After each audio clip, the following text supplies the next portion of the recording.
library charges a flat fee of 50 cents for keeping a book that is past its due date. The library also charges 15 cents for each day the book is overdue. So before we go any further, it charges you 50 cents no matter what. Okay, you're 30 seconds late, 50 cents.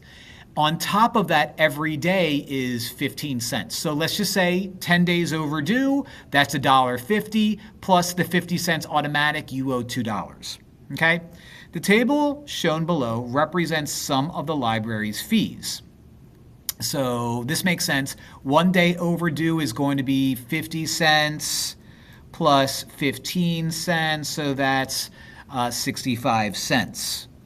Day 2, now come on, let's use common sense, is going to be 50 cents plus 2 15 cents. So that's 50 cents plus 30 cents. 50 plus 30 is 80, so 80 cents. So is that the question? What is the total fee when a library book is 2 days overdue? Well, that would be 80 cents. And that does make sense. 2 jokes in one video. Same joke, who cares? My video, don't judge me.